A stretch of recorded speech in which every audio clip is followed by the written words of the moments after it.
នេះជាវីដេអូខ្លីៗហើយទេសភាពសាលាកំពុងតាក់បែនហើយម៉ោងគឺម៉ោងដែលសិស្សកំពុងនឹងចេញមកផ្ទះបណ្ដើដោយមានបងម្នាក់ឲ្យទៅថតមិនមែនទៅថតណានឹងហោះទៅថតហើយមើលលេងទេសភាពនារដូវនេះ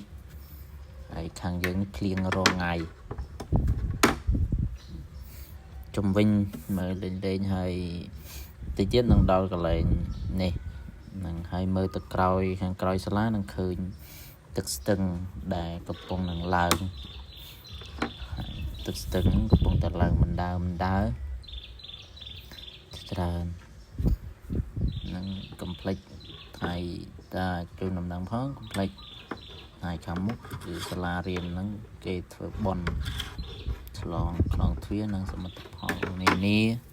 កំភ្លេចចូលរួមទាំងអស់ហ្នឹងមើលលេងទៅក៏លេងចំផ្ទះញាតិញោមណាបងអូនណាដែលមើលទៅឃើញស្គាល់តំបន់ផ្ទះខមមិនផងនោះស្ទឹងគឺស្ទឹងនៅខាងក្រោយកំពុងតែឡើងជន់ឬថាអ្នកភូមិថាជន់លឿនចឹងมันមានអីច្រើនក៏សុំថែមថាសុំអ្នកញោមទាំងអស់ប្រយ័ត្នប្រយែងកូនតូចអ្នកដែលនៅជាប់មកស្ទឹងប្រយ័ត្នប្រយែងផងកុំបណ្ដោយទឹកឡើងច្រើន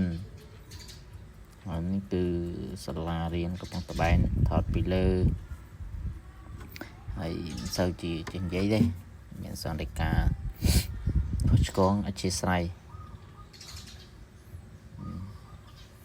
ហើយវីដេអូមើលមិនសូវច្បាស់ប្រហែលដោយសារងាកមិញហ្នឹងតទៅពីថតរួចធ្លាក់ចូលទឹកស្រែប្រងស្មានទឹកខូចហើយតែអត់អីណានៅលេងកន្លែងនឹកស្រុកនឹកស្រែនឹកផ្ទះនឹកសាលារៀនដែលធ្លាប់ឆ្លងកាត់ដែលធ្លាប់រៀនអញ្ចឹងណាកាលវ័យកុមារច្រើនពលា